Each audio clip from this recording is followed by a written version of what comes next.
সঙ্গীতা মেটিয়া নামটা হয়তো আপনার চেনা নয়, খবরের শিরোনামেও রোজ দেখেন না, কিন্তু জেনে রাখুন ইনি সেই মেয়ে যিনি জাপানের টোকিও থেকে লন্ডনের বার্মিংহামে ভারতের তিরঙ্গা উড়িয়েছেন। ভারতীয় মহিলা ব্লাইন্ড ফুটবল দলের অধিনায়ক হিসেবে বাংলাকে এনে দিয়েছেন অনন্য সম্মান।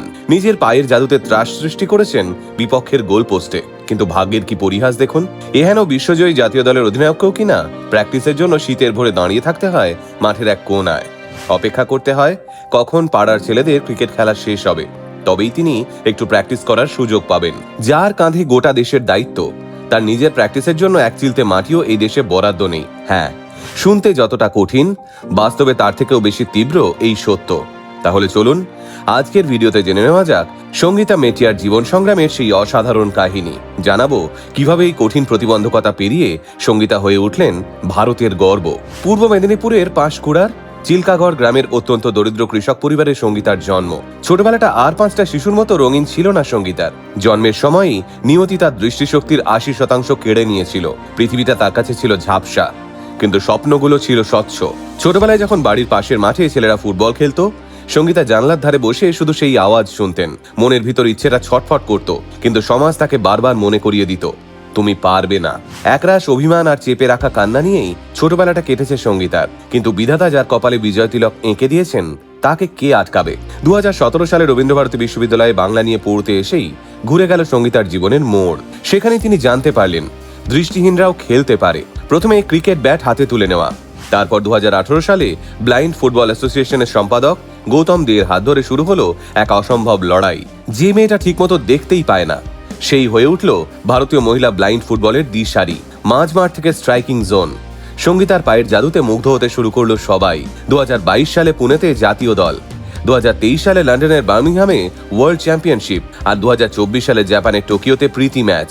সঙ্গীতা বারংবার প্রমাণ করে দিয়েছেন চোখের আলো না থাকলেও মনের আলো দিয়ে বিশ্ব জয় করা যায়। তবে গল্পের শেষটা যদি এরকমই হতো, তবে তা হতো একেবারে রূপকথার মতো।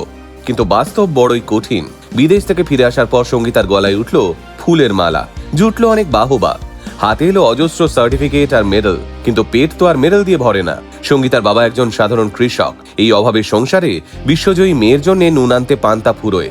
আজ সঙ্গীতার জীবন সেই অন্ধকার বৃত্তেই আটকে রয়েছে। একটা চাকরির অভাবে ধুঁকছে একজন বিশ্বজয়ী। অভিযোগের তালিকাটা অনেক লম্বা।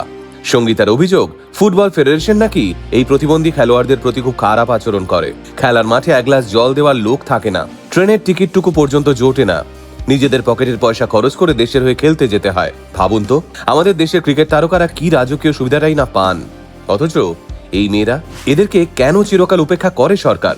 বাংলারই মেয়ে রিচা ঘোষ যখন ক্রিকেটে ভালো খেলেন, সরকার তাকে মেডেল দেয়, সম্মান দেয়, চাকরি দেয়, আমরা গর্বিত হই।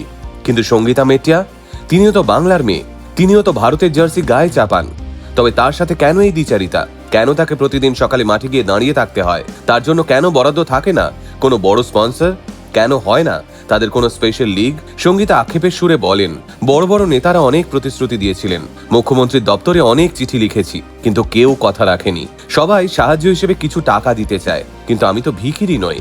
আমি খেটে খেতে চাই, আমার টাকার দরকার নেই, আমাকে একটা যোগ্যতা অনুযায়ী চাকরি দিন।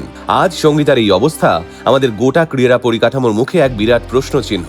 তাই এই কঠিন পরিস্থিতিতে সঙ্গীতাদের পাশে দাঁড়াতে হবে আমাদেরকেই। কারণ একটা দেশ তখনই বিশ্বসেরা হয় যখন সেই দেশ তার সব খেলোয়াড়কে সমান সম্মান দিতে জানে। গোটা আল্টিমেট মোটিভেশন টিম স্যালিউট জানায় ক্যাপ্টেন সঙ্গীতা মেটিয়াকে। আপনি লড়ুন, পুরো দেশ আপনার সঙ্গে আছে। সঙ্গীতার জীবনের গল্পটা যদি আপনাকেও স্পর্শ করে, তাহলে কমেন্ট করে জানান আমাদের।